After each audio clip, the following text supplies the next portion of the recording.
আসসালামু আলাইকুম everyone and welcome back to my channel living on my own. Last কয়েকদিন এত বেশি গরম পড়েছে যে লিটারালি খাবার দাবারের মধ্যে আমি একটা বিরাট চেঞ্জ নিয়ে আসছি।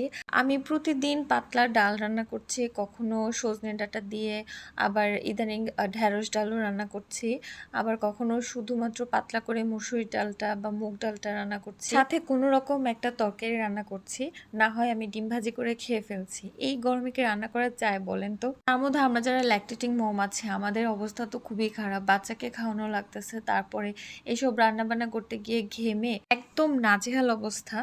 আপনারা যারা ব্রেস্টফিডিং মম আছেন এই সময়টাতে প্লিজ বেশি বেশি করে পানি খাবেন, কারণ বডি কোনোভাবে যাতে ডিহাইড্রেট না হয়। এই প্রচন্ড গরমে প্রথমে আগে নিজেকে সুস্থ রাখতে হবে। আপনি যদি নিজে সুস্থ না থাকেন তাহলে বাচ্চার টেক কেয়ার কিভাবে করবেন বলেন তো? আমার কাছে তো এটাই মনে হয় যে আমি নিজে যদি সুস্থ না থাকি তাহলে আমি তো আমার বাচ্চার প্রপার টেক কেয়ারটা করতে পারবো না। ওকে সুস্থ রাখার জন্য যা যা করার আমি তো সেটা করতে পারবো না। আর একটা কথা কি জানেন, যখন অসুস্থ হই তখন স্পেশালি আমি এই জিনিসটা ফিল করি আর কি, তখন আমার যে শারীরিক কষ্ট, সেই শারীরিক কষ্টের চেয়েও আমি সবথেকে বেশি কষ্ট পাই যে জিনিসটা নিয়ে, যে আমি আমার বাচ্চার টেক কেয়ারটা করতে পারছি না। ওর যতটুকু যত্ন প্রয়োজন আমি ততটুকু যত্ন নিতে পারছি না, হয়তো ওর কোনো একটা জিনিস মিস হয়ে যাচ্ছে, তখন খুবই খারাপ লাগে। আর এগুলো ভেবে ভেবে তখন দেখা যায় আমি শারীরিক কষ্টের চেয়ে মানসিক কষ্টটাই বেশি পাই। সো সবার আগে আসলে নিজেকে সুস্থ থাকতে হবে। আমি যদি সুস্থ না থাকি আমার সংসারের কোনো কাজ করতে পারবো না, সংসারটাকে আমি ভালোভাবে ম্যানেজ করতে পারবো না, বাচ্চার টেক কেয়ার তো একদমই করতে পারবো না, ইভেন হাজবেন্ডেরও কোনো কেয়ারই নিতে পারবো না। এনিওয়েজ, তো এই কয়েকদিন আমি একদমই লাইট খাবার খেয়েছি, আর দিনের বেলাতে তো রান্না করেছে, তো এখন মনে হচ্ছে যে দিনের বেলায় রান্না করাটা আমার জন্য অনেক কষ্টের হয়ে যাচ্ছে, কারণ দিনে প্রচণ্ড গরম থাকে।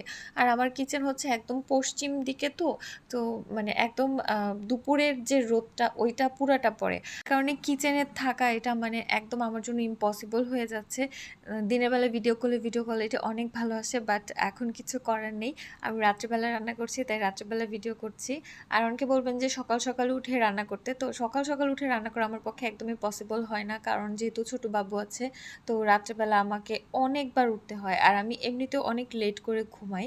তো যার কারণে আমার তো সকালে নিজেই উঠে মাথা টাথা ঘুরতে থাকে, আমি আর কি রান্না করব কি করব। তারপরে উঠলে তো বাবুকে খাওয়ানো, বাবুর ম্যাসাজ করানো, ওর গোসল, ওর সাথে অ্যাক্টিভিটিস করা, তো এগুলো করতে করতে মোটামুটি দেখা যায় ও যখন মানে নেক্সট যখন আমি ওকে ঘুম পাড়াই তখন একটারও পর হয় আর কি। তো দুপুর একটার পরে কিচেনে ঢোকা আসলে অনেক কষ্টের। এতদিন লাইট খাবার খেতে খেতে আজকে আমার খুবই শুটকি ভুনা খাইতে ইচ্ছে করছিল, তো আমার হাজব্যান্ডকে বলেছিলাম শুটকি নিয়ে আসতে। তো ওরা যে শুটকিটা পছন্দ করে চ্যাপা শুটকি, সেটা ও এখানে পায়নি, পরে একটা নোনা ইলিশ পেয়েছে, তো এই নোনা ইলিশটা নিয়ে এসেছে, ইলিশের শুটকি আর কি। তো আজকে এটা রান্না করেছিলাম, আর বিলিভ মি খুবই মজা হয়েছিল। আসলে হয়তো এই টাইপের খাবার খাওয়ার জন্য অনেক বেশি ক্রেভিং হচ্ছিল, এজন্য এত বেশি মজা লেগেছে। আর সাথে তো পাতলা ডাল ছিল, ওই মুগ ডাল আর মসুর ডাল মিক্স করে তারপর ওইটা রান্না করেছি। আর এখানে লাউ শাক রান্না করছি, রান্না না অ্যাকচুয়ালি ভাজি করছি আর কি। তো এই ছিল আজকের ছোট্ট ভিডিও। আই হোপ আপনাদের ভালো লেগেছে। সবাই ভালো থাকবেন। আল্লাহ হাফেজ।